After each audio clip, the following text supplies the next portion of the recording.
dramatic true crime story of Shanquella Robinson. When 25-year-old Shanquella Robinson boarded her flight from Charlotte, North Carolina to Cabo San Lucas, Mexico, on October 28, 2022, nothing about the day suggested that it would become a case that would capture global attention, ignite public outrage, and expose the vulnerabilities that exist when crimes occur across international jurisdictions. At that moment, she was simply a young entrepreneur traveling with a group of acquaintances she had known for years, people she believed she could trust, on what she was told would be a weekend birthday celebration. She was successful, well-liked, and admired for her ambition. Her personality was described by those close to her as generous, vibrant, and loyal. She owned two businesses: Exquisite Boutique, a clothing brand, and Exquisite Kids, a braiding business that allowed her to support her community while building a life rooted in independence and hard work. She was a daughter, a sister, and a friend to many. As she prepared for the trip that morning, she expressed excitement rather than fear, anticipation rather than hesitation. She called her mother, Salamandra, before leaving, assuring her that she would check in once she arrived. There was no indication of conflict, no visible tension, and no suggestion that the people she was traveling with harbored resentment or ill intentions toward her. The group arrived in Cabo that afternoon and were transported to a luxury rental property known as Villa Linda 32, located in the private, upscale community of Puerto Los Cabos. The villa featured large rooms, multiple balconies, and views of the ocean. It was marketed as a high-end vacation home for travelers seeking exclusivity and comfort. Surveillance footage would later confirm that the group entered the villa together with suitcases and personal belongings, appearing calm and relaxed. Nothing unusual or alarming takes place in these early recorded moments. According to later statements, the group spent the evening socializing, settling into rooms, choosing sleeping arrangements, and discussing plans for dinner. That night, Shanquella made her final call to her mother. The conversation was brief but upbeat. She said they were getting ready to eat and that everything was fine. Her mother later recalled that her voice carried no stress or concern. This would be the last time she heard from her daughter. By the next morning, less than 24 hours after arrival, the atmosphere inside the villa had changed. What exactly occurred between the time the group went to bed and the time events escalated remains central to the investigation. But what is known is that sometime on the morning of October 29th, tensions erupted. A confrontation began inside one of the bedrooms. During this confrontation, a member of the group physically assaulted Shanquella while others watched. One individual chose not to intervene and instead recorded the incident on a cell phone, capturing a sequence that would later become a critical piece of public evidence. In the footage, Shanquella is seen in a state of extreme vulnerability, unclothed and unprepared for an altercation. She does not defend herself. She does not strike back. She appears disoriented, confused, and overwhelmed. Her attacker repeatedly strikes her as she attempts to shield herself. In the background, another individual can be heard telling her to fight back, yet she does not. Forensic psychologists later reviewing the clip noted that her physical response suggests she may already have been impaired by the time the recording began. The recording ends abruptly and provides no information about what happened immediately afterward, but the physical assault captured on video aligns with significant injuries detailed in the medical reports that would later surface. While the public initially assumed the video captured her cause of death, investigators would eventually determine that the recording represented only one stage in a more complex sequence of events. Following the assault, members of the group reported that Shanquella became ill. Their claim was that she had consumed excessive alcohol and was suffering from alcohol poisoning. They contacted a local concierge, who then arranged for a doctor from a nearby medical service to visit the villa. The doctor, identified in the police report as Dr. Carla Guadalupe, arrived around midday and examined Shanquella. According to the doctor's statement, she found her alive but severely dehydrated, weak, and unable to speak. Her pulse was elevated, and she appeared to be slipping in and out of consciousness. The doctor recommended immediate hospital transport. However, She reports that the friends insisted she be treated inside the villa and refused hospital transfer. The doctor attempted to administer N4, which was reportedly unsuccessful due to her deteriorating condition. Over the next several hours, her condition worsened. The doctor noted that she began having seizures. At this point, emergency services were called. Paramedics arrived approximately an hour later and continued resuscitation efforts for nearly 45 minutes. Despite these efforts, she was declared deceased around 3 p.m. The official police narrative, based on information provided by the group, initially listed alcohol intoxication as the suspected cause of death. The group repeated this claim to both Mexican authorities and later to the family. However, when her body was returned to Charlotte and an autopsy was conducted in the United States, the findings contradicted the claims of alcohol poisoning. Instead, the autopsy revealed severe spinal cord injury and atlanto-occipital dislocation, a condition sometimes referred to as internal decapitation, where the skull becomes detached from the first vertebra of the spine. This type of injury typically results from violent force, not intoxication. The autopsy also listed no evidence of alcohol poisoning.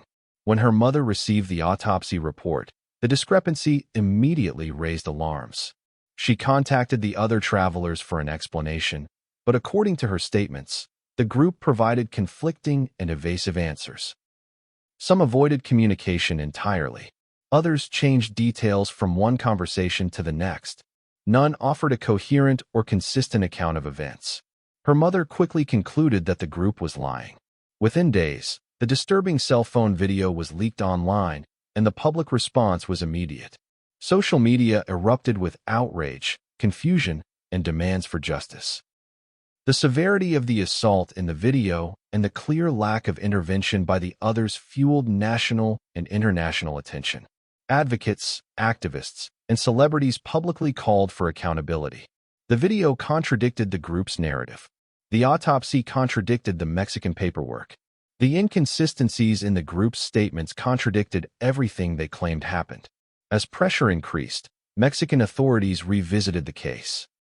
Less than a month after the incident, they announced that an arrest warrant had been issued in Mexico for the primary aggressor seen in the video.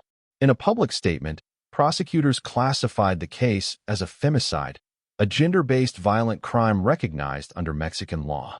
They stated that the evidence supported intentional harm, not an accident. Mexico formally requested extradition from the United States. Meanwhile, the FBI opened its own investigation in Charlotte, examining phone data, flight records, financial transactions, and the statements made by the travelers. The United States has not made public any conclusions of its investigation, citing the need to protect case integrity. The case quickly became an international legal challenge. The crime occurred in Mexico, but the individuals involved are U.S. citizens. Mexico maintains that sufficient evidence exists to prosecute under Mexican law. The United States has remained cautious, citing the need to confirm the legal threshold required for extradition. As of today, the extradition process remains unresolved, and no arrests have been conducted on U.S. soil. Experts in cross-border criminal jurisdiction explain that cases like this often stall due to conflicting legal standards, diplomatic challenges, and the complexities of prosecuting crimes committed outside the country of citizenship. Families of victims often get caught in the slow machinery of international law. In this case, the family's persistent demands, public protests, and national attention are the primary forces keeping the case active in public consciousness. Her parents continue to reject any narrative other than the one supported by the autopsy and the video. Their daughter was killed, and those responsible are still free. They have met with U.S. officials, Mexican officials, and legal experts in an effort to push the process forward. They have held vigils, press conferences, and interviews, each time reinforcing the same message: they will not stop until justice is served. Her case highlights the risks American travelers face when crimes occur abroad, particularly in countries with differing investigative procedures, medical documentation standards, and legal classifications. It also underscores the difficulty families encounter when the narrative provided by witnesses contrasts with physical evidence. Public interest remains high because the case combines elements of interpersonal conflict, international jurisdiction, documented evidence in the form of video, and an autopsy report that directly contradicts the initial explanation. Yet despite all of this, the legal outcome is still pending, leaving the public asking how such a case can remain unresolved. Her story continues to serve as a cautionary example of the dangers of traveling with people whose intentions may not be aligned with goodwill. It also raises questions about how violence is perceived, ignored, or minimized when those involved choose loyalty to one another over truth. Her name is invoked in conversations about justice reform, women's safety, accountability among friend groups, and the need for clearer international cooperation in criminal cases involving U.S. citizens abroad. Her parents repeatedly state that they will continue to push for answers, emphasizing that their daughter was a loving, successful, and kind-hearted young woman who deserved protection, not betrayal. As public advocates examine the case, they consistently identify three key issues: the immediate misinformation about alcohol poisoning, the inconsistencies in the group's statements, and the failure of any member of the group to intervene during the assault recorded in the video. These three elements form the core of public frustration, fueling ongoing demands for action. The unresolved nature of the case continues to place emotional and psychological strain on her family. They are forced to navigate grief while simultaneously fighting an international legal battle. Every update, every delay, every unanswered question prolongs their suffering. And as months have turned into years, the world continues to say her name. As public outrage intensified, the case transitioned from a tragedy shared within a grieving family to a global discussion about justice, transparency, and the role of international cooperation in cases where a U.S. citizen dies under suspicious circumstances abroad. The images of the villa, the leaked video, and the contrast between the claims of alcohol poisoning and the medical findings created a situation where the public no longer trusted the initial accounts. Social media users, content creators, journalists, and activists elevated the conversation, making her case a daily topic across multiple platforms. The hashtag associated with her story began trending repeatedly, pushing officials to acknowledge the weight of public interest. People from around the world asked the same question: how could such a case remain unsolved when the evidence appeared so compelling? In North Carolina, her family experienced a complicated mixture of grief and determination. They held press conferences pleading for support and answers, emphasizing again and again that the story the group provided did not make sense.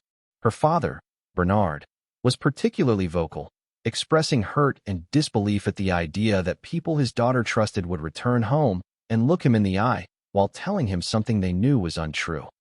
His statements emphasized not only the emotional devastation, but also the breakdown of trust. Her mother, soft-spoken but unwavering, remained a constant presence in every public interaction, reinforcing the urgency of the investigation. Their unity and persistence helped keep the case in the national spotlight. The Mexican authorities, under increasing scrutiny, confirmed that the death certificate and autopsy were incompatible with alcohol poisoning. Their forensic team reiterated that the spinal injury and neck dislocation were consistent with forceful trauma and could not have resulted from intoxication alone. They publicly stated that the case was classified as a femicide due to the nature of the injuries and the circumstances surrounding her death. This classification, unique to certain countries including Mexico, refers to homicide specifically involving a gender-based motivation. Whether or not the case truly met the legal criteria for femicide under Mexican law became a subject of debate among legal experts, but the categorization was nevertheless a sign of severe concern. The arrest warrant issued by Mexico was a significant development, but the process that followed proved far more complicated.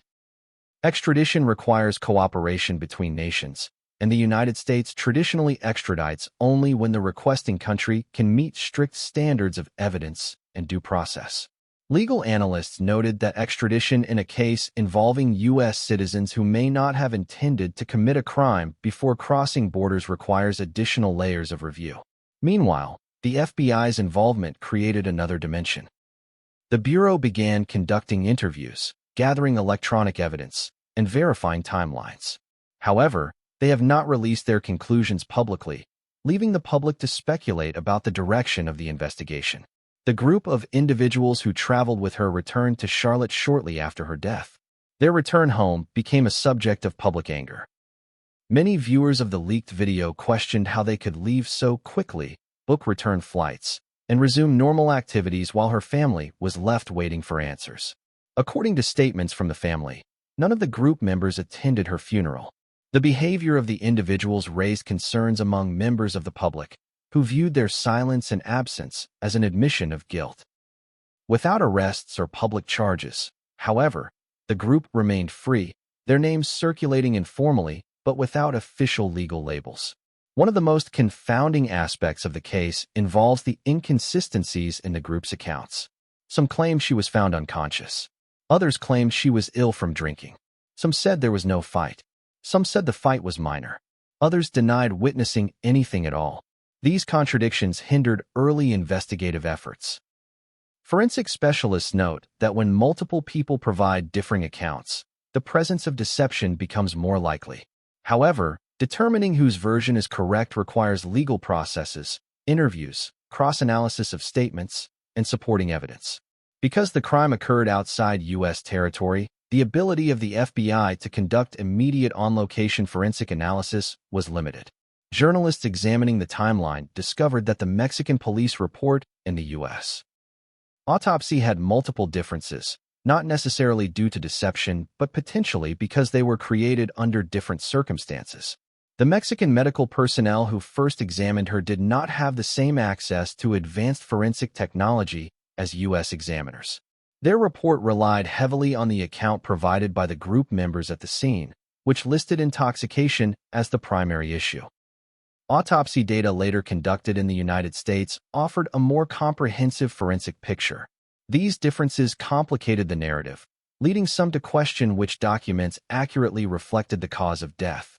Mexican officials later clarified that their findings supported trauma, not alcohol poisoning, but the initial paperwork created confusion that delayed momentum. In the months following her death, her name remained a frequent headline. Major news networks began to cover the story, offering investigative segments, expert commentary, and interviews with legal analysts. Some experts explained how difficult international prosecutions can be. Others pointed out that without the video, the case may never have gained widespread attention. By the time the leaked footage circulated, the public had already developed strong opinions regarding the group's behavior. Many believe that the combination of the assault, the conflicting narratives, and the rapid departure from Mexico created a perception of guilt. In Cabo, local authorities faced criticism from international observers who believed the initial response was insufficient. Why, some asked, did the police accept the alcohol poisoning explanation despite visible injuries? Why did the villa staff not question the inconsistencies more rigorously? Villa cleaning staff later reported that the group left quickly and in a disorganized manner. The staff noticed that certain rooms appeared unusually disturbed, but without a formal crime scene designation at the time, these observations remained anecdotal. They were included in some investigative reports, but did not lead to immediate legal action.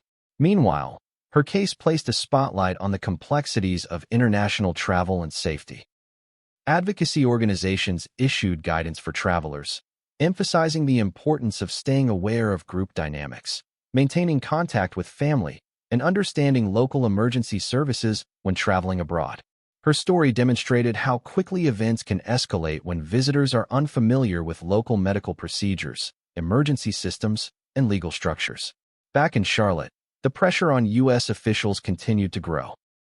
Public demonstrations were held outside government buildings. Community leaders held candlelight vigils. Parents brought their children to events, telling them that her story mattered. At one rally, a speaker noted that her case had become symbolic of a broader issue. The belief that violence against Black women is not addressed with the same urgency as other cases. This perspective gained traction nationwide, prompting advocacy groups to elevate her story as part of a larger conversation regarding fairness and accountability. Her family met with officials in Washington, including representatives from the State Department, pushing for transparency and clarity. They emphasized that the evidence was clear, that the injuries were severe, and that the contradictions in the group's story made it imperative that the case not be dismissed. Although officials expressed sympathy, they emphasized that extradition and foreign prosecutions must go through appropriate channels. This explanation did little to soothe the family's frustration. The case also revealed the challenges of relying on individuals who may be protecting themselves rather than providing truthful statements. The people who traveled with her remained largely silent, avoiding media interviews and public commentary. Their online accounts became inactive or private. Some changed residences. Without formal charges, they could not be legally compelled to speak publicly, leaving the family and the public with unanswered questions. Her father stated that the silence from the group was perhaps the most painful element aside from her death itself. He remarked that none of them had expressed condolences or provided clarity, even as the family grieved. His comments resonated with many who viewed their silence as evidence of guilt or at least a lack of empathy. Psychologists analyzing the case observed that group loyalty, fear of legal consequences, and avoidance behavior often lead participants in controversial cases to remain silent, especially when multiple people share knowledge of the event. As months progressed, investigative journalists continued uncovering new elements of the story. One detail emerged regarding the timeline between when she was first believed to be injured and when medical help was called. The gap raised questions about the intent and priorities of the group. Why was medical help not contacted immediately? Why did the group insist on keeping her inside the villa rather than allowing the doctor to transport her to a hospital? Why did the group express urgency only after her condition became critical? These questions remain central to the broader investigation. The doctor's statement indicates that she believed the decision to avoid hospital transfer contributed to the rapid decline. Whether the group refused hospital care to avoid exposing the true nature of her injuries remains a point of speculation. The United States' role in the case remains murky. The FBI continues to investigate, but without formal charges or public statements, the progression remains invisible to the public. Politicians have made statements calling for justice, but statements alone do not lead to legal action. Legal analysts note that unless the United States prosecutes the group under federal statutes, such as homicide of a U.S. national abroad, which is possible but rare, the only viable path is extradition. Mexico insists that the evidence they gathered is sufficient for trial. The United States has not disputed this claim publicly, but neither have they executed the extradition request. The case's unresolved nature forces her family to relive the trauma with every new news cycle. They continue to hold events, speak at rallies, and appear on broadcasts. Through these efforts, they have ensured that her story remains active, preventing it from fading into obscurity. Her name has become a symbol in conversations about justice, travel safety, and accountability. In schools and community centers, her story is used as an example of the importance of verifying information, maintaining safe travel practices, and recognizing the dangers of relying on individuals who may not have good intentions. Community leaders emphasize that young women, especially those traveling outside the country, must remain cautious about their environment and companions. Her family has stated that if her story can save even one life, then her legacy will have an impact beyond the tragedy. Media outlets periodically revisit her case to discuss updates or delays. Each time the story resurfaces, new voices join the conversation, asking why the case remains stagnant despite such compelling evidence. The public's frustration has become a kind of pressure on legal authorities, urging them to take action and avoid the perception of indifference. Her story also raises ethical questions about online behavior and the consumption of violent content. The leaked video, while crucial for understanding what happened, sparked debates about the psychological impact of sharing such footage. Some argued that it was necessary to reveal the truth. Others argued that sharing it widely violated her dignity. Nonetheless, its existence changed the trajectory of the case. Without it, the narrative provided by the group might have remained unchallenged. To this day, her family continues to pursue justice through legal channels, public advocacy, and media engagement. They remain resolute that accountability will come. The community supports them, recognizing that the emotional burden they carry is heavy and enduring. Her case exposes the complexity of modern travel, group dynamics, international law, and the difficulty of securing justice across borders. It reveals how critical it is for nations to cooperate fully when tragedies occur outside one's home country. It also highlights how quickly misinformation can spread when individuals attempt to protect themselves rather than speak truthfully. What happened inside the villa that morning has become a symbol of betrayal, of unanswered questions, and of a system that has not yet delivered closure. The story remains unfinished, waiting for the legal system to move, for justice to align with truth, and for accountability to reach those responsible. Her name continues to echo across communities, social platforms, news studios, and households, each mention reinforcing the demand for resolution. She remains a daughter, a sister, a business owner, and a symbol of the ongoing fight for justice, one that her family refuses to abandon. The longer the case remained unresolved, the clearer it became that the path to justice would require sustained public pressure, international legal cooperation, and the willingness of officials in both countries to prioritize a case that had gained significant emotional weight but remained stalled by procedural limitations. For her family, each passing month without resolution deepened the sense of frustration and disbelief. They had expected that the autopsy findings, combined with the video evidence and the inconsistencies in the group's stories, would lead to swift action. Instead, they found themselves navigating a complex, opaque system where progress was incremental and answers were scarce. Experts in international law began appearing on news programs to explain why the case was not moving swiftly. They noted that although Mexico had issued an arrest warrant and classified the death as a femicide, extradition is not automatic. They explained that the United States requires a detailed packet of evidence from the requesting country that must meet strict standards of probable cause. That evidence then undergoes a lengthy review process involving federal prosecutors, the State Department, and various legal agencies. In addition, extradition can be slowed by any inconsistencies between the evidence available at the crime scene and the medical reports that follow.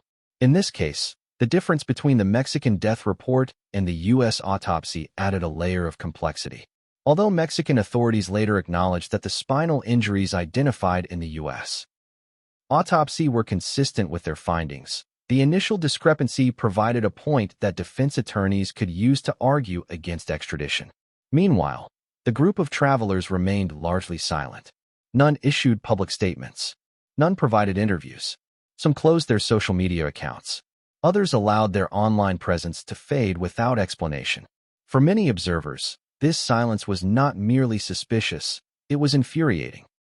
The lack of transparency from the individuals who were present during the critical hours of her life created a vacuum of information that was filled by speculation, accusations, and public debate. In the absence of official statements, the leaked video became the central piece of evidence in the public consciousness. Analysts studied the footage frame by frame, attempting to determine the timeline, the cause of injury, and the reactions of the bystanders. Every detail was scrutinized. The angle of the camera, the tone of the voices in the background, the body language of those present, it all became material for public analysis.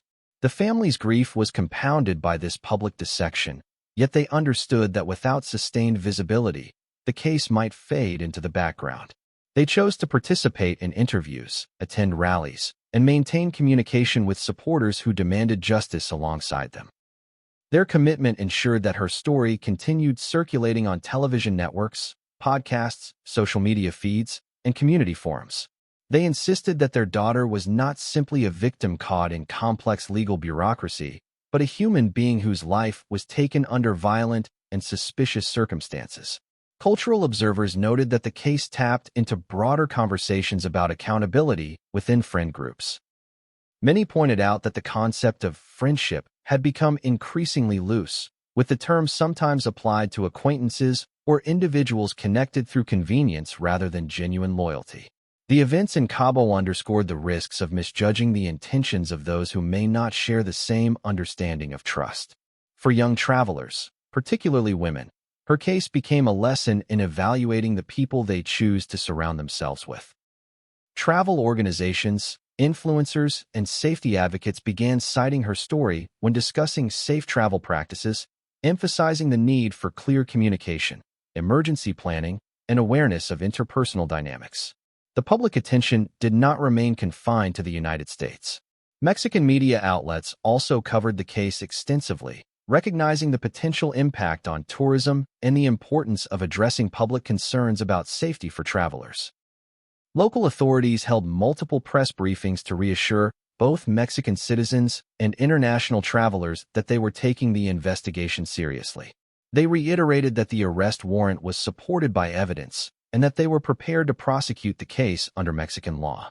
They emphasized that justice for a visitor is as important as justice for a citizen, especially in a country where tourism contributes significantly to the economy. In parallel, activists and public figures used their platforms to amplify the family's voice. They highlighted the emotional toll of losing a loved one and the added hardship of navigating two legal systems while dealing with immense grief. Major celebrities posted messages calling for justice. Some attended public events with her family. Others used interviews to urge officials to act. The response demonstrated the power of public attention. However, public attention alone could not compel legal authorities to expedite extradition. The longer the case remained unresolved, the more people began scrutinizing the specific timeline of events inside the villa. Reports indicated that there was a substantial gap between the time she was first believed to be injured and the time emergency medical assistance was called. This gap raised critical questions. What exactly took place during those hours?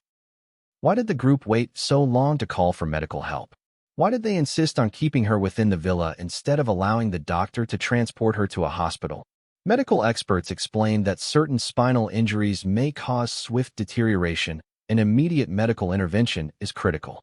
The decision to delay medical care could have been fatal, independent of the initial trauma. Whether the delay was intentional or the result of panic and poor judgment remains unclear. Investigators in Mexico pieced together the information from villa staff, the doctor's statement, and electronic communication records to reconstruct the timeline. They found that despite the group's insistence that she was intoxicated, the doctor did not observe the physical signs typically associated with severe alcohol poisoning. Instead, she noted symptoms consistent with neurological damage. The doctor's requests to transfer her to a hospital were reportedly denied or discouraged by the group. This detail, more than any other, fueled public anger. Why would someone refuse hospital care for their friend in a moment of crisis? What were they afraid the hospital would discover? Travel safety experts who analyzed the case suggested that the group's behavior may reflect an attempt to avoid scrutiny from authorities in a foreign country. They theorized that some individuals in the group may have believed that hospital staff or police would question inconsistencies in their story, potentially leading to immediate detainment. Whether this theory is accurate remains unproven, but it aligns with the observable behavior of the group after her death, their rapid departure from Mexico, and the inconsistencies in their statements. In Washington, lawmakers began referencing her case when discussing broader issues related to international cooperation. They cited the need for clearer frameworks that would allow U.S. citizens to receive justice regardless of where a crime occurred. They argued that families should not be left waiting indefinitely for answers simply because the incident happened outside U.S. borders. Their statements acknowledged the pain her family was experiencing and the challenges associated with navigating a case without direct control over the foreign justice system. Meanwhile, her funeral service became a focal point of community mourning. Hundreds gathered to pay their respects. The atmosphere was a mix of sorrow and solidarity. Speakers emphasized her achievements, her kindness, and the senselessness of the tragedy. Her father's emotional tribute captured the devastation of losing a child under violent and preventable circumstances. He described the love she had for her family and the dreams she had been pursuing. His words resonated with the audience, reinforcing why the community felt such a deep connection to her story. As the months progressed, investigators from both countries continued their work. According to Mexican officials, additional supporting documents were forwarded to the United States to strengthen the extradition request. They expressed confidence that the evidence was sufficient for prosecution. Yet the United States maintained silence regarding the timeline for action. This silence became a point of frustration for activists and supporters who believed that the delay represented a failure of justice.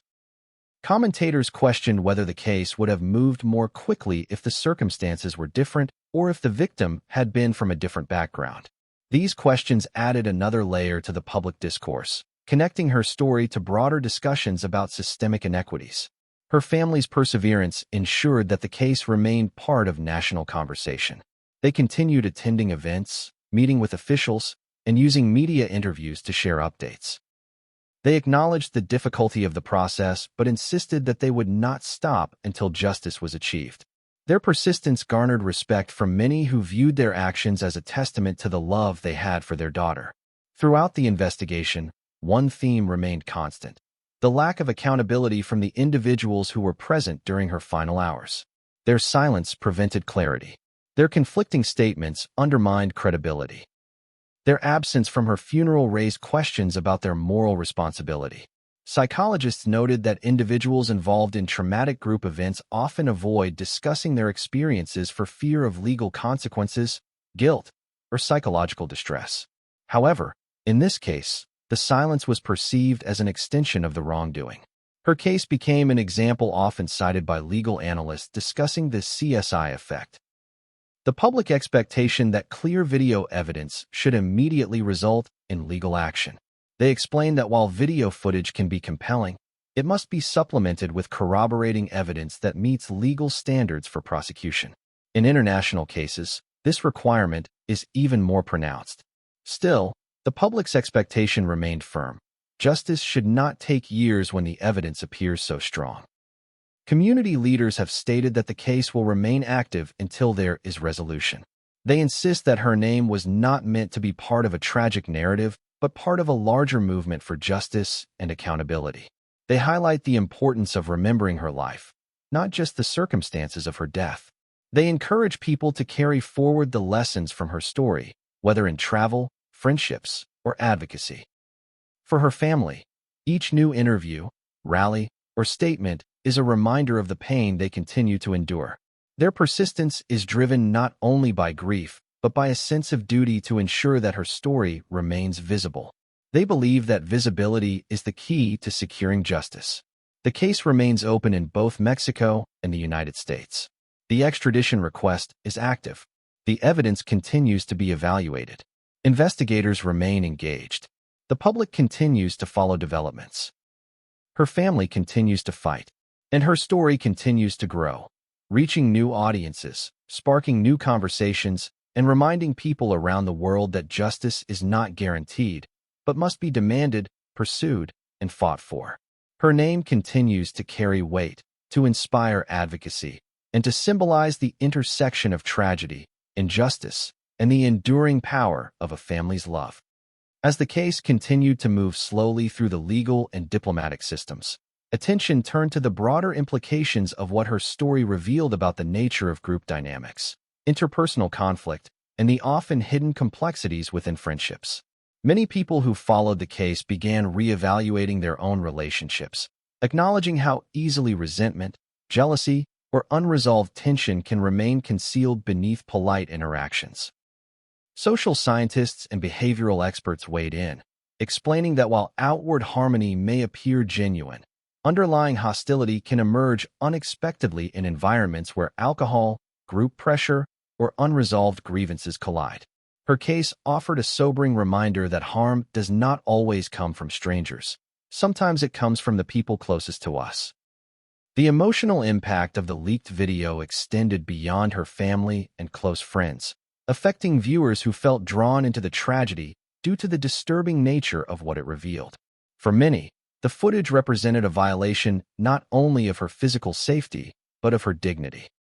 Her inability or unwillingness to fight back raised questions about whether she had already been impaired before the camera began recording, leading experts to analyze possible signs of concussion, disorientation, or neurological distress that might have been present.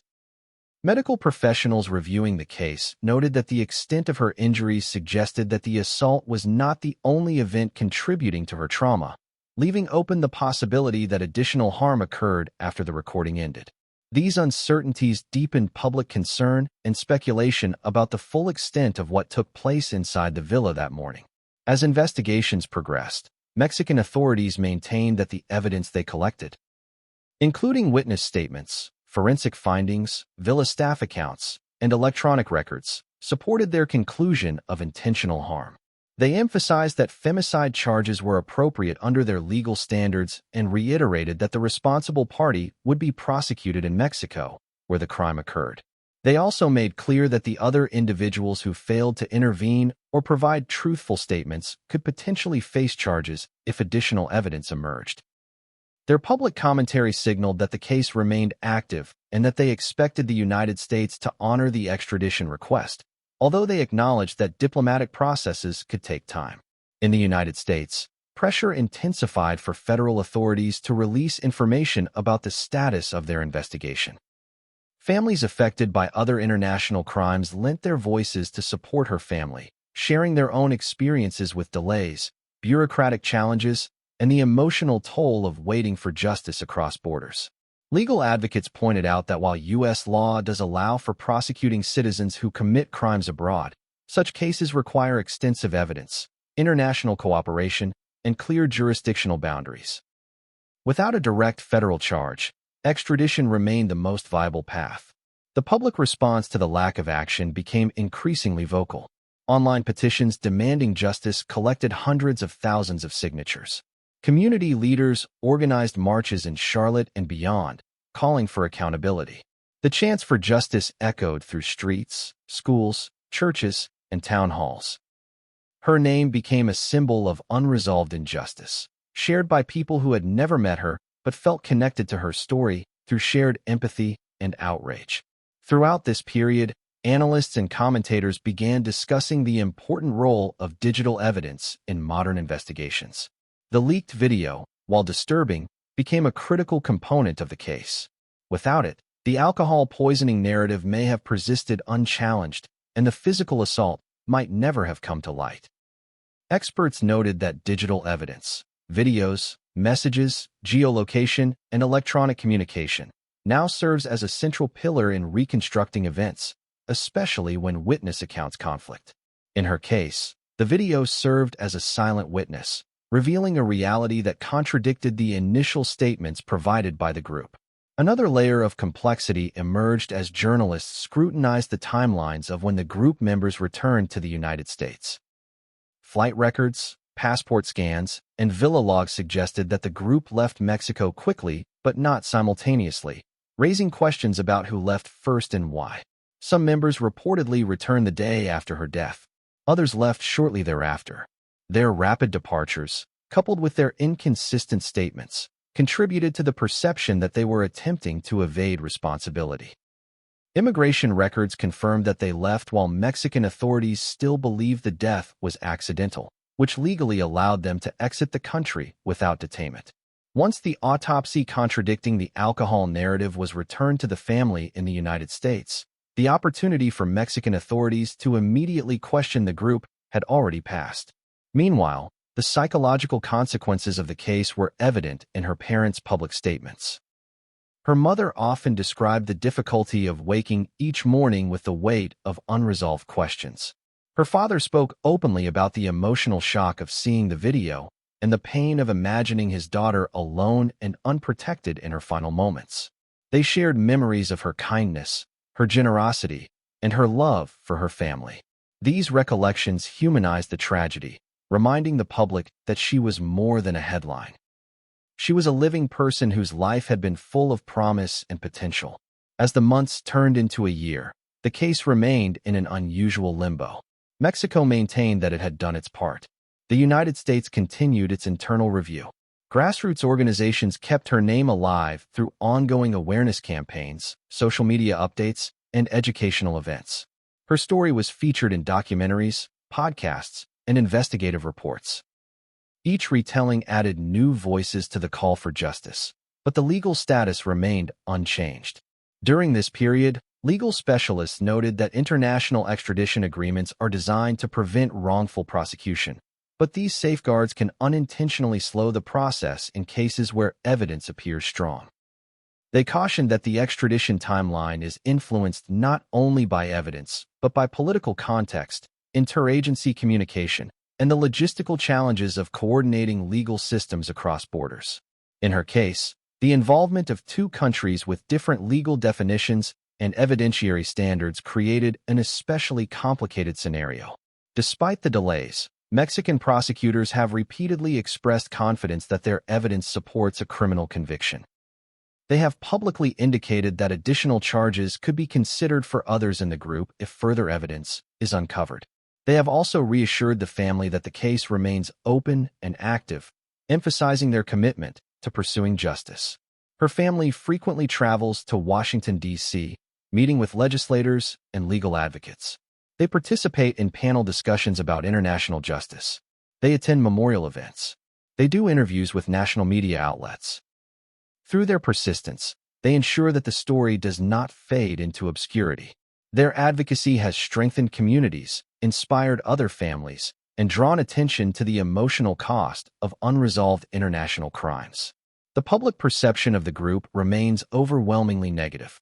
The lack of public statements, apologies, or acknowledgments has fueled speculation about their motives and actions. While guilt or innocence can only be determined through legal processes, the moral judgment passed by the public is clear. Their behavior did not reflect the actions of people mourning a friend. Their silence, combined with their rapid departure and conflicting accounts, has shaped a narrative that persists regardless of legal outcomes. Experts in crisis communication have noted that transparency in cases involving multiple witnesses is crucial for shaping public perception. The group's decision to remain silent not only damaged their credibility, but contributed to a sense of collective responsibility for the tragedy. Their absence from public discourse became as significant as their actions within the villa. As investigators in both countries continue examining the case, new details occasionally surface through unofficial channels, including statements from villa staff, leaks from unnamed sources, and forensic analyses by independent experts. Although these details do not replace official findings, they contribute to the public's understanding of the complexities involved. Her story has also become part of academic discussions in criminology courses, legal seminars, and social psychology classrooms. Professors use her case to illustrate the challenges of international jurisdiction, the impact of digital evidence, and the psychological dynamics of group behavior. In these settings, her name is spoken with respect, not as an abstract case study, but as a reminder that behind every legal discussion lies a real person with a family, a future, and a story that deserve protection. In communities across the country, murals, memorial events, and public dedications honor her life. Artists have painted portraits celebrating her smile, her ambition, and her legacy. These tributes serve as enduring reminders of her impact beyond the tragedy. Her name remains a rallying cry for justice. Her story continues to inspire advocacy. Her legacy continues to grow. And while the legal process moves slowly, the public commitment to seeking justice shows no signs of weakening. Her case remains active. Her family remains determined. Her supporters remain vigilant. And the world continues to wait for the moment when accountability finally aligns with truth. As the second year passed without a resolution, the case continued to serve as a lens through which broader societal issues were examined, particularly the treatment of Black women within legal systems and the inconsistent responses to crimes committed abroad. Advocacy groups pointed out that many cases involving marginalized victims tend to receive delayed attention or insufficient investigation, especially when they occur outside the United States. They argued that the level of public pressure required to keep her case alive demonstrated that justice is not equally accessible to all families, and that public outrage often plays a disproportionate role in determining whether authorities take action. Legal scholars and analysts noted that her case highlighted the vulnerabilities present when U.S. citizens travel internationally. While foreign governments are responsible for investigating crimes within their borders, American families often have limited knowledge of how those investigations proceed. Language barriers, legal differences, and unfamiliar medical systems can all create gaps in understanding. In her case, the differences between the initial Mexican report and the U.S. autopsy created confusion that allowed misinformation to spread quickly. The lack of immediate communication between the two countries contributed to the delay in determining the correct cause of death. In addition to legal delays, the emotional impact of the case remained profound. Her mother often described the difficulty of reconciling the beautiful, vibrant daughter she knew with the disturbing details surrounding her death. She spoke about the pain of having to learn new information through the media, the frustration of hearing conflicting reports, and the agony of knowing that justice had not yet been served. Her father echoed these sentiments, expressing anger that the individuals who had traveled with her had not come forward with honest information. He described their silence as further betrayal, compounding the grief of losing his daughter. Public support for the family grew as more people became aware of their struggle. Community organizations held fundraisers to assist with travel expenses, legal consultations, and advocacy efforts. Churches across Charlotte included her name in prayer lists. Local businesses displayed her picture in their windows. Her story became a symbol of unity within the community, demonstrating how tragedy can mobilize collective action. Media coverage continued to shed light on the legal complexities. Investigative journalists researched the extradition process in detail, explaining that extradition is not simply a matter of sending someone from one country to another. It requires a formal request from the foreign government, a thorough review of evidence by the Department of Justice, a hearing before a magistrate judge, and a final decision by the Secretary of State. Each stage involves extensive paperwork, legal arguments, and potential appeals. In her case, Mexico had completed its part by issuing the arrest warrant and submitting the extradition request. However, the internal review in the United States remained ongoing, with no public timeline for completion. This lack of transparency created frustration among supporters who questioned why the process was taking so long. They argued that the evidence appeared strong and that the delay undermined public trust in the justice system. However, legal experts cautioned that extradition cases often take years, especially when they involve U.S. citizens who may challenge the process. As the story continued to evolve, independent investigators and online researchers attempted to fill in the gaps. Some analyzed medical records and timelines to estimate when her injuries occurred. Others examined flight logs, villa records, and social media activity to create more detailed timelines. Amateur analysts dissected interviews with group members, looking for inconsistencies. While these efforts kept the case alive in public consciousness, they also contributed to misinformation. Some theories gained traction despite contradicting verified facts, forcing her family to correct rumors or clarify details in media appearances. Despite these challenges, the family handled public speculation with grace and patience. They remained focused on verified facts and worked closely with both Mexican and U.S. authorities. Their ability to balance grief with determination earned admiration from supporters nationwide. Internationally, her case influenced discussions about the responsibilities of travelers when crimes occur in foreign countries. Travel organizations emphasized the importance of understanding international emergency protocols, including how to contact local law enforcement, how to reach the nearest U.S. embassy or consulate, and how to obtain medical assistance.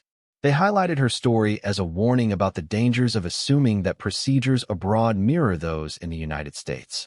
Her case also sparked conversations about group accountability. The individuals who traveled with her continued to face public condemnation for failing to intervene during the assault, for failing to provide immediate medical assistance, and for failing to offer clear explanations afterward.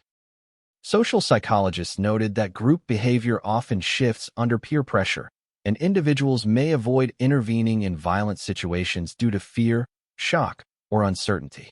However, in her case, observers found it difficult to understand why no one stepped forward to help, especially given the severity of her injuries. The presence of the video, combined with the group's behavior, created a narrative that was difficult to reconcile with innocent intent. As the years progressed, her story remained a regular topic in conversations about justice reform. Lawmakers referenced her case when discussing the need for stronger cooperation between the United States and foreign governments. Advocacy groups pushed for legislation that would require more transparency from U.S. officials when handling international crime cases involving American victims. These efforts demonstrated that her story had become more than a personal tragedy. It had become part of a larger movement demanding fairness and accountability.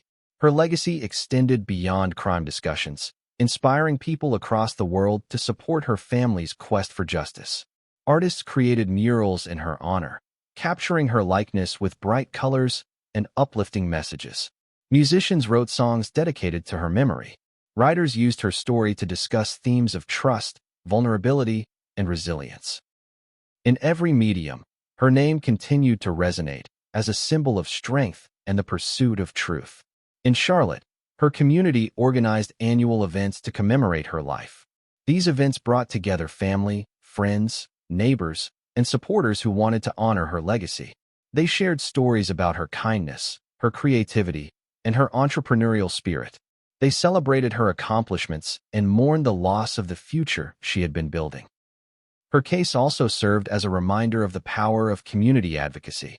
Without the pressure exerted by supporters, activists, and concerned citizens, the case might not have gained the international attention it received. Public engagement forced officials to acknowledge the case, pushed journalists to investigate further, and encouraged legal experts to analyze the evidence. It demonstrated that when the public demands action, authorities have a responsibility to respond. Throughout all of this, her family's central message remained consistent. They wanted the truth, they wanted accountability, and they wanted closure. They emphasized that they would continue fighting as long as necessary and that they were grateful for the support they received. Their dedication inspired many to join them in their search for justice. International attention continued to shine a spotlight on the differences between legal systems. In the United States, crimes committed abroad often face significant delays due to the need for international cooperation.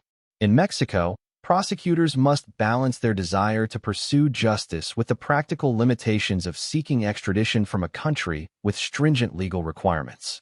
These differences create gaps that families must navigate while dealing with trauma and loss. Her story highlighted the emotional toll of unresolved cases. Without closure, families experience prolonged grief, uncertainty, and distress. They must revisit painful memories with each update, each legal decision, and each public discussion. The waiting becomes a form of suffering, one that continues until justice is delivered. Despite these challenges, her family has never given up hope. Their belief that justice will be served remains unwavering, supported by the knowledge that millions of people across the world stand with them. She is remembered not only as a victim of a tragic event, but as a representation of the power of perseverance, love, and community support. Her story continues to be retold, not just because of the tragic circumstances of her death, but because of the strength of those who continue to fight on her behalf. The world remains invested in the case, aware that justice delayed is justice denied. Each retelling of her story reinforces the need for resolution and the importance of honoring her life with truth and accountability. Her memory endures through the voices of her family, the advocacy of her community, the attention of the media, and the determination of people around the world who refuse to let her story fade. She remains a symbol of unresolved injustice and a reminder that the pursuit of truth is a collective effort. The case remains active, investigations continue, and her name continues to inspire the ongoing fight for justice. As time continued to pass without a formal arrest or extradition, the case reached a point where it became emblematic of the frustrations that arise when justice systems collide. Supporters across the country began expressing concern that the momentum behind her story could wane if the legal process continued at its slow pace. Advocacy groups emphasized that public attention often diminishes over time, even in cases where the evidence is compelling. They urged people not to let the story fade, reminding them that her family still lived each day without the closure they desperately sought. Reporters covering the case echoed this concern, noting that international criminal cases often stretch on for years unless there is persistent pressure from the public, the media, and influential figures. During this period, a renewed effort emerged within her community to keep her name in the spotlight. People organized awareness events, created social media campaigns, and held community gatherings dedicated to her memory. These events served multiple purposes. They honored her life, reminded officials that the community had not forgotten her, and educated others about the complexities of international justice. Speakers at these events often discussed the emotional toll of waiting indefinitely for legal outcomes. They described the challenges of waking each day with unresolved grief, the difficulty of hearing updates that lacked substance, and the heartache of knowing that the people involved in her final hours continued to live freely. International relations experts stressed that extradition cases involving U.S. citizens require meticulous review. They explained that although Mexico had issued an arrest warrant, the United States needed to ensure that the case met constitutional standards for extradition. This includes evaluating whether the individual would receive a fair trial, whether the charges align with U.S. legal definitions, and whether the evidence presented meets probable cause requirements. These safeguards, designed to protect the rights of the accused, unintentionally create obstacles for families seeking justice. Her case, therefore, represented not only a personal tragedy, but a systemic challenge that highlighted the tension between due process and timely accountability. Public sentiment increasingly focused on the behavior of the individuals who traveled with her. Observers questioned why none of them had come forward to provide clarity. Their refusal to offer condolence statements or express sympathy deepened public distrust. Body language experts who analyzed their rare public appearances suggested signs of discomfort, avoidance, and defensiveness. While such interpretations remained speculative, they contributed to a growing perception that the group was unwilling to participate in the pursuit of truth. Critics argued that even if they were not criminally responsible, they had a moral obligation to support the investigation, clarify the sequence of events, and offer transparency. In the absence of statements from the group, investigators relied heavily on digital evidence. Cell phone records, electronic timestamps, and communication logs became crucial tools for reconstructing the timeline. Analysts examined when calls were made, when messages were sent, and when posts were deleted or edited. This forensic reconstruction revealed gaps that demanded explanation. For example, questions arose about why there were extended periods during which no one sought help, why certain individuals appeared to be communicating privately with one another, and why some digital footprints suggested attempts to alter or remove information. These patterns contributed to the suspicion that the group may have attempted to manage the narrative in real time. Her case also prompted discussions about cultural responsibility and collective protection. In many communities, women, particularly Black women, often feel that their safety depends not only on institutions but on the people around them. Her story, therefore, became a symbol for those advocating for stronger interpersonal support systems. Activists argued that her case highlighted the need for conversations about loyalty, empathy, and accountability within friend circles. They stressed that her death illustrated what can happen when individuals fail to recognize or act upon warning signs, dismiss someone's distress, or prioritize self-preservation over compassion. Meanwhile, international law experts pointed out that Mexico's classification of the death as a femicide introduced specific requirements for prosecution. Under Mexican law, femicide cases often involve elements such as gender-based violence, betrayal, or humiliation. Some commentators questioned whether the classification was legally appropriate, while others argued that the nature of the assault and the circumstances surrounding it aligned with Mexico's legal definition. Regardless of the debate, the classification underscored the seriousness with which Mexican authorities approached the case. The status of the extradition request remained a focal point of public interest. Supporters demanded updates from U.S. officials, but federal agencies maintained their standard practice of withholding comment on ongoing investigations. This silence frustrated the family, who often found themselves providing updates that contained more questions than answers. They explained that without transparency from authorities, they could only share what they were told, which was often limited. Advocates argued that the lack of detailed communication from officials placed an unfair burden on families, who must continually relive trauma without knowing when relief might come. In Mexico, prosecutors reiterated that their evidence was sufficient to warrant extradition. They described the case as straightforward under their legal standards and expressed disappointment that the process had stalled after their request was submitted.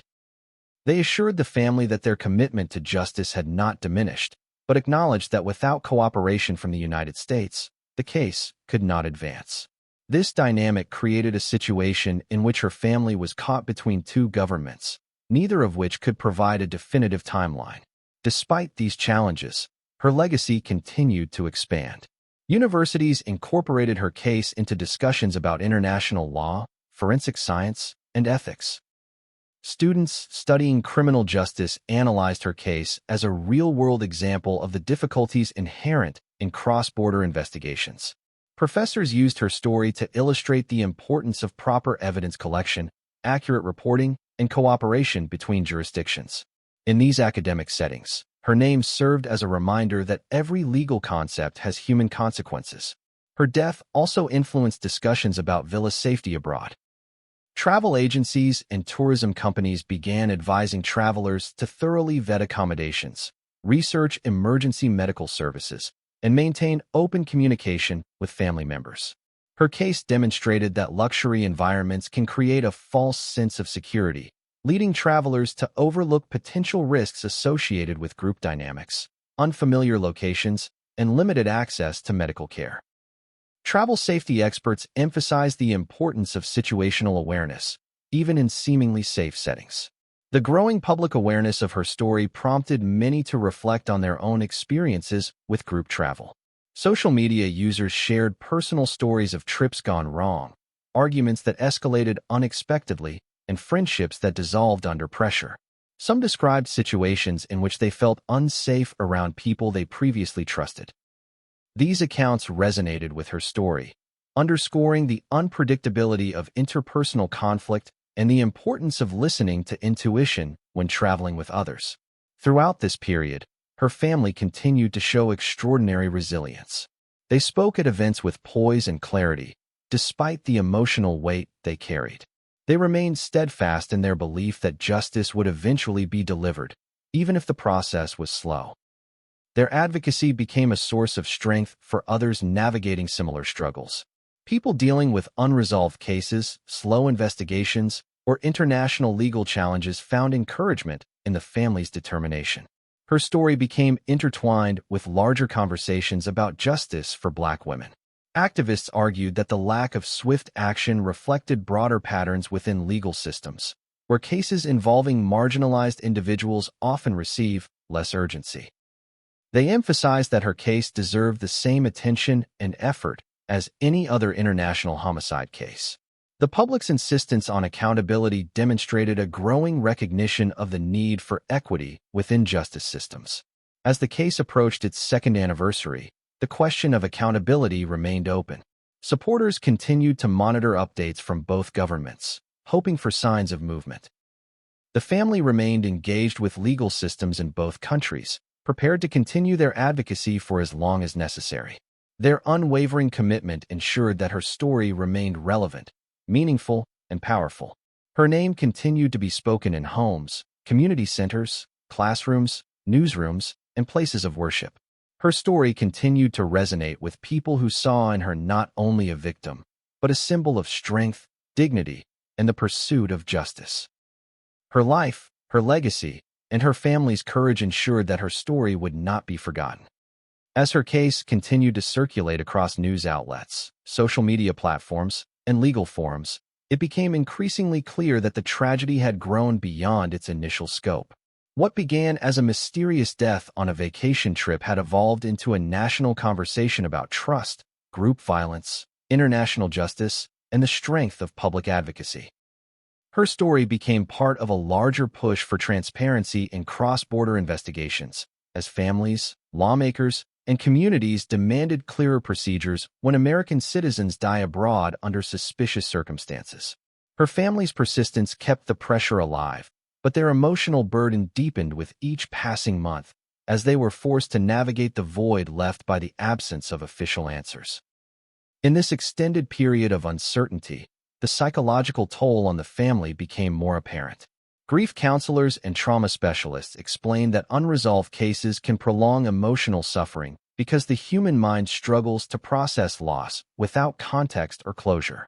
Her family faced this daily, living in a state of suspended grief, unable to move forward because they had not yet received the accountability they believed was owed. They described waking up each day with the same unanswered questions, the same missing pieces, and the same pain that had begun the moment they learned their daughter had died far from home.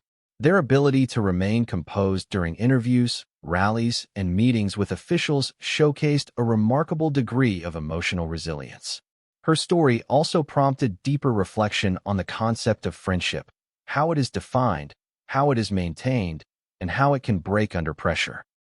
Commentators noted that the individuals she traveled with were familiar to her, but may not have been emotionally aligned with her.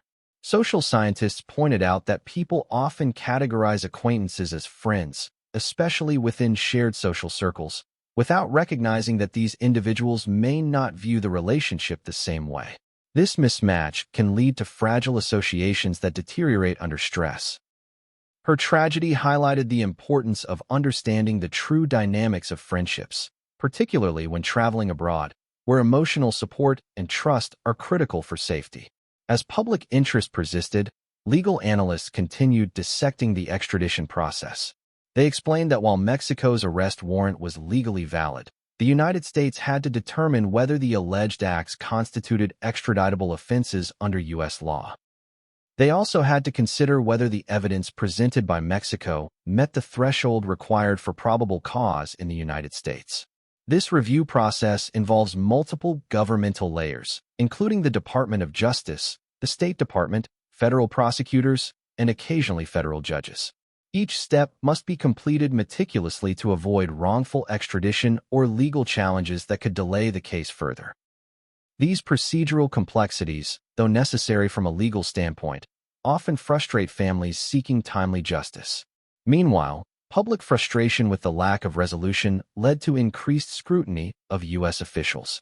Social media campaigns urged lawmakers to push for updates. Activists wrote letters, organized petitions, and contacted government representatives demanding transparency.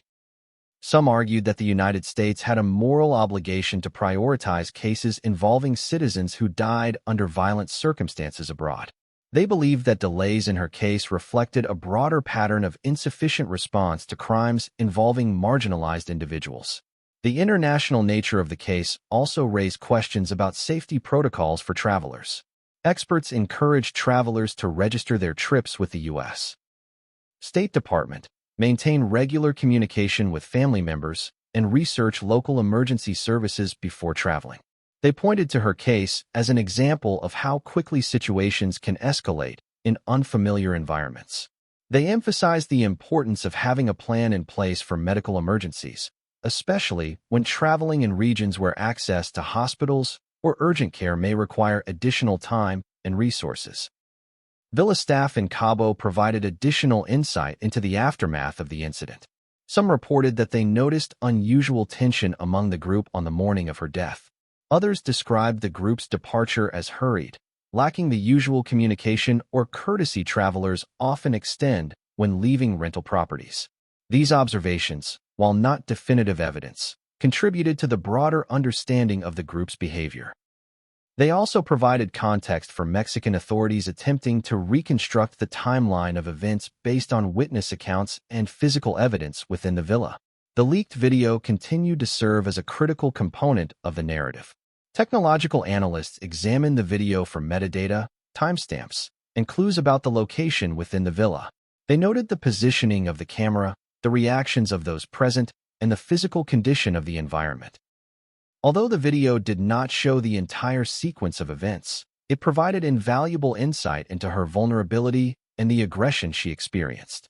Its existence also served as a powerful reminder of the truth she was unable to verbalize. Her story began to influence broader discussions about gender-based violence.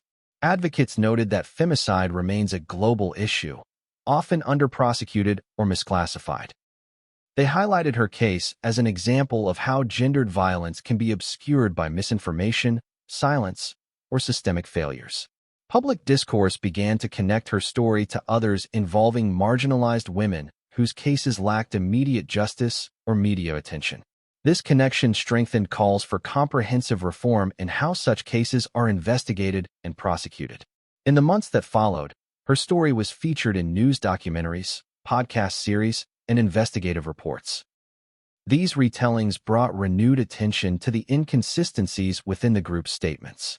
Journalists pressed for answers, analyzing airport footage, villa records, and travel itineraries.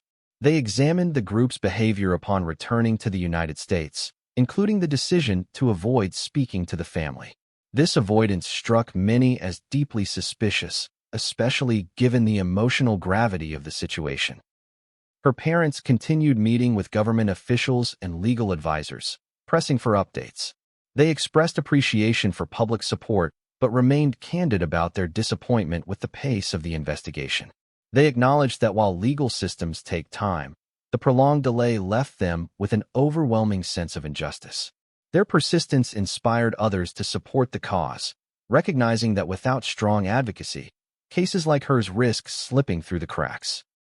Social commentators observed that her story revealed how vulnerable individuals can be when traveling in groups where dynamics are imbalanced. They stressed the importance of understanding personal boundaries, recognizing toxic behaviors, and communicating concerns before embarking on trips. Many noted that her generosity, kindness, and trusting nature made her particularly vulnerable to individuals who may not have valued her the same way she valued them. As public interest continued, attorneys representing the family explained that they were exploring all possible legal paths, including civil actions. Civil cases often require a lower burden of proof than criminal prosecutions and can provide families with some degree of closure when criminal justice systems fall short. However, pursuing a civil case across borders presents its own challenges, including jurisdictional issues and enforcement limitations. The family weighed these difficulties carefully, considering the emotional, financial, and logistical implications. Her case also prompted discussions about ethical responsibilities during medical emergencies. Medical professionals emphasize that when someone displays signs of neurological distress, immediate transfer to a hospital is critical. In retrospect, the decision to refuse hospital transport was not only medically unsound, but potentially life-threatening. Whether the refusal stemmed from panic, ignorance, or an attempt to control the narrative remains unclear. This uncertainty continues to haunt those who followed her story, as medical professionals believe that earlier intervention might have altered the outcome. Experts in group psychology observe that the dynamics exhibited by the group resembled patterns seen in incidents involving collective denial. In such situations, individuals may convince themselves that a situation is less severe than it appears, particularly when admitting the severity would implicate someone within the group. This form of collective rationalization can lead to dangerous delays in seeking help. Whether such a psychological process influenced the group remains a matter of debate, but the possibility underscores the complexity of human behavior under stress. Throughout this period, the family continued receiving support from people across the country. They received messages from individuals who had experienced similar tragedies, from those who admired her entrepreneurial spirit, and from others who simply felt compelled to offer empathy. This outpouring of support provided some comfort, reminding the family that they were not alone in their pursuit of justice. Her story also inspired grassroots movements advocating for legislative reform. Activists pushed for stronger protections for international travelers, clearer communication between governments in cross-border cases, and greater transparency from U.S. agencies handling international extradition.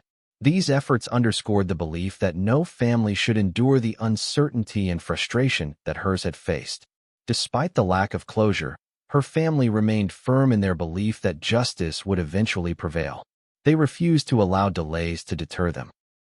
Their advocacy became a testament to their love for her, a continuous effort to ensure that her story remained at the forefront of public consciousness. Their strength inspired many, demonstrating that even in the face of immense grief, it is possible to remain steadfast in the pursuit of truth.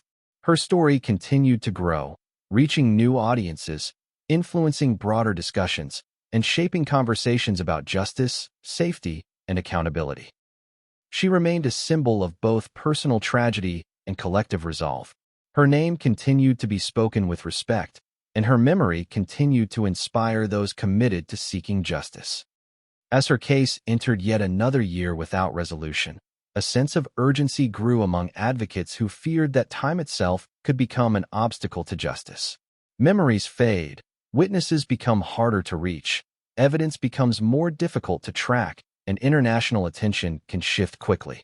Legal experts warned that prolonged delays might allow those responsible to create distance between themselves and the events of that morning. Despite these concerns, the family refused to let the case fall into obscurity. They maintained pressure on officials while continuing to share her story through interviews, community events, and national platforms. The passage of time also allowed investigators to refine their understanding of the events leading up to her death. Additional forensic analysis of villa surveillance footage, statements from staff members, and metadata from digital devices helped clarify portions of the timeline. Although not all details were made public, investigators revealed that the group's accounts contradicted each other in significant ways. These inconsistencies strengthened the suspicion that the truth had been obscured intentionally. For her family, these revelations confirmed what they had believed from the moment they received the autopsy report, that the narrative they had been given was deliberately false. Meanwhile, her story continued to influence conversations about the intersection of violence, gender, and friendship. Experts in interpersonal violence noted that most acts of harm occur between people who know each other, not strangers. Her case served as a stark reminder that familiarity does not guarantee safety, and that conflict can escalate rapidly under certain conditions. These insights led to broader discussions about conflict resolution, emotional intelligence, and the importance of recognizing signs of hostility within friend groups. For many young people, her story became an example of why listening to intuition and paying attention to interpersonal dynamics is crucial. The impact of her story also extended to discussions about bystander intervention. In the video that circulated widely online, multiple individuals could be heard in the background, none of whom attempted to stop the assault. Bystander psychology studies show that people are less likely to intervene when others are present, a phenomenon known as the bystander effect. However, in her case, the lack of intervention was particularly disturbing because those present were not strangers, they were acquaintances she trusted. The public questioned how such indifference could exist within a group that claimed to be celebrating together. This lack of action became one of the defining aspects of the narrative, raising moral questions about the responsibilities individuals have to protect others in moments of crisis. In Charlotte, the community remained steadfast in its support. Local organizations continued to host vigils and awareness events. Each gathering provided a space for healing, unity, and reflection. People shared stories about her kindness, her ambition, and her entrepreneurial success. They remembered the positivity she brought to every environment she entered, and they emphasized that her legacy would not be defined solely by the circumstances of her death. These events also served as a reminder that behind every high-profile case is a network of people whose lives have been changed forever. Family members described their continued struggle with the emotional weight of the case. Holidays, birthdays, and anniversaries became moments of reflection, marked by the absence of a daughter who had once been full of life and plans. They visited her gravesite often, speaking softly to her memory, promising that they would continue fighting. The emotional burden of advocacy can be exhausting, yet they found strength in their unwavering commitment to her legacy and in the support they received from people across the world. Her story also continued to influence travel safety organizations, which incorporated her case into educational materials about international travel risks. They emphasized the importance of researching the medical infrastructure of travel destinations, understanding local laws, and maintaining a communication plan in the event of an emergency. They pointed out that while international travel offers excitement and opportunity, it also requires awareness and preparedness. Her case became a cautionary tale shared widely in travel forums, youth organizations, and educational programs. As conversations expanded, journalists revisited the details of the doctor's involvement. They scrutinized the sequence of events described in medical documents, questioning why hospital transfer was refused. Medical experts explained that when a patient shows signs of neurological impairment, time is one of the most critical factors in survival. They emphasized that refusing hospital care in such circumstances defies standard medical guidance and reflects either significant misunderstanding or deliberate obstruction. This refusal became one of the most troubling aspects of the case, suggesting that the group's concern may not have been primarily for her well-being. The role of the villa staff also gained renewed attention. Some staff members reported discomfort with the group's behavior, noting signs of tension that morning. Others described feeling uneasy about the lack of urgency displayed by the group. While their observations could not determine criminal responsibility, they offered valuable context for investigators attempting to understand the interactions within the villa. These accounts also reinforced the importance of frontline workers in identifying unusual behavior in crisis situations. International legal experts continued to highlight the importance of clear communication between governments during extradition cases.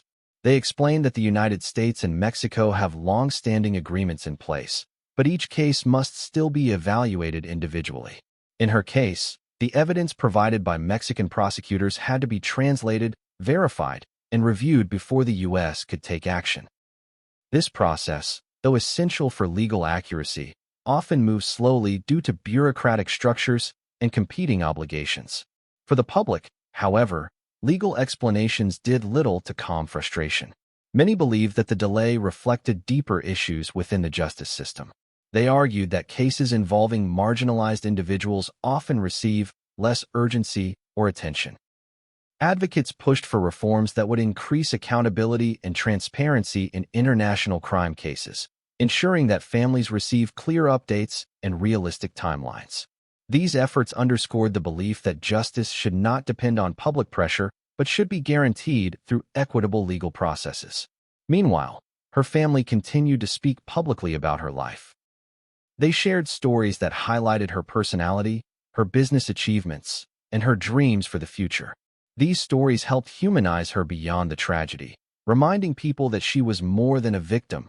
She was a vibrant individual with ambitions and relationships.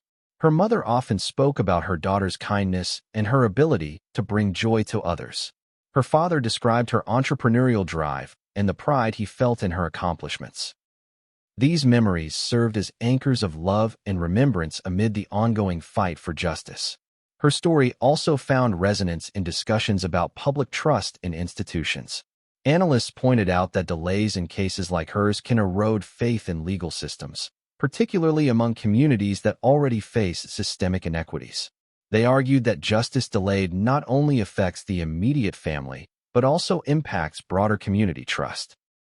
Her case became an example used in conversations about improving communication, reducing procedural delays, and ensuring that international cases receive consistent attention. As the timeline extended, her name continued to appear in media reports, public discussions, and community gatherings. Each mention reinforced the commitment of her family and supporters to keep the story alive. They refused to allow her memory to be overshadowed by legal delays or procedural obstacles. Instead, they continued to call for accountability, transparency, and justice. The collective effort surrounding her story demonstrated the power of unified voices.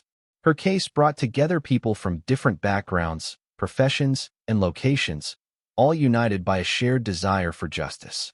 It showed that even in the absence of immediate legal action, public advocacy can sustain momentum and maintain pressure on decision-makers. Her story became a reminder that justice is not only a legal pursuit, but a communal one, shaped by the determination and compassion of people who refuse to forget. As her family often said, they would continue their fight for as long as necessary. They believed that justice would eventually prevail, even if the journey was long and difficult. Their perseverance inspired countless others, reinforcing the belief that truth, when pursued relentlessly, cannot be silenced. Her memory remained a guiding force, her story a call to action, and her legacy a testament to the importance of standing firm in the pursuit of justice.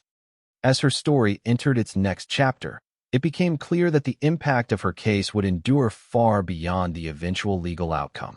The conversations it sparked, the movements it inspired, and the changes it encouraged within communities had already cemented her legacy in ways that could never be reversed. Her name had become synonymous with the pursuit of justice, the importance of truth, and the power of collective advocacy. Even without a final resolution, her story continued to shape public understanding of the intersection between violence, friendship, and accountability.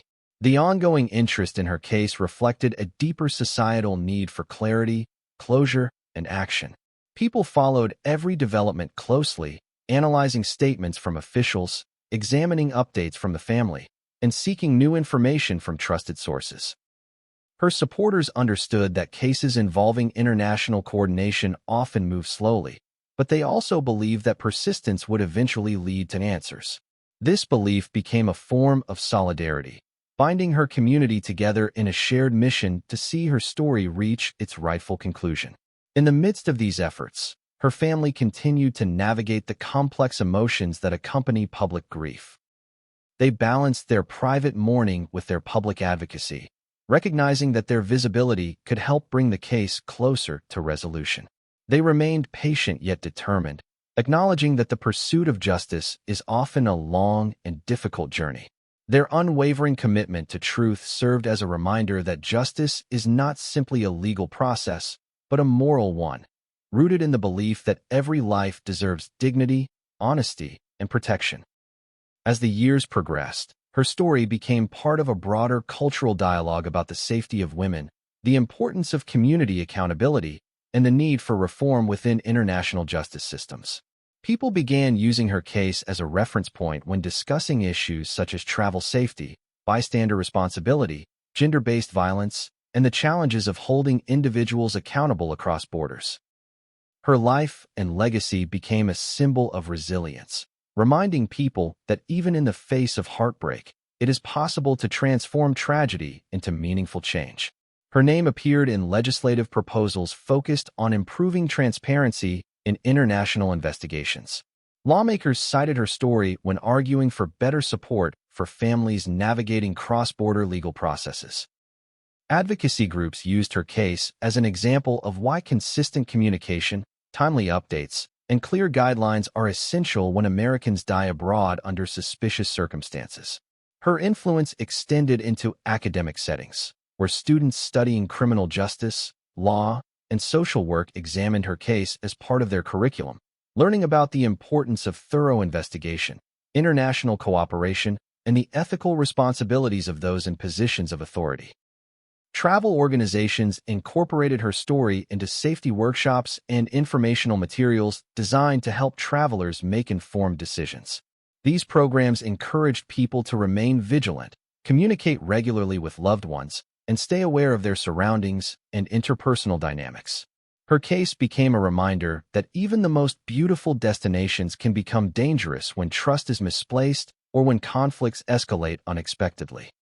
Through all of this, her family continued to emphasize the importance of remembering who she was beyond the tragedy. They spoke about her achievements, her dedication to her small businesses, her generosity, and the positive impact she had on those around her. They shared stories of her laughter, her creativity, and her determination. These memories served as a counterbalance to the weight of the tragedy, ensuring that her legacy reflected her full humanity, not just the circumstances of her death. As her story continued to circulate globally, people found meaning in the lessons it offered. Some reflected on their own relationships, considering whether the people they surrounded themselves with truly had their best interests at heart. Others became more aware of the responsibilities they carry when traveling with others. Many were inspired to learn more about the challenges of investigating crimes across borders, recognizing that the pursuit of justice is not always straightforward but remains essential. Her case also encouraged deeper conversations about compassion, empathy, and moral responsibility. People questioned how those present during her final hours could fail to protect her, why no one intervened, and how the aftermath unfolded with such apparent disregard for the truth.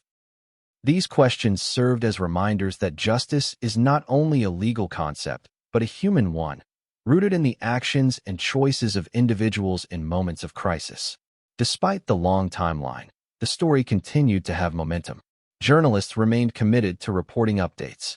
Advocates continued to rally support. The family continued to meet with officials, and the public continued to demand answers.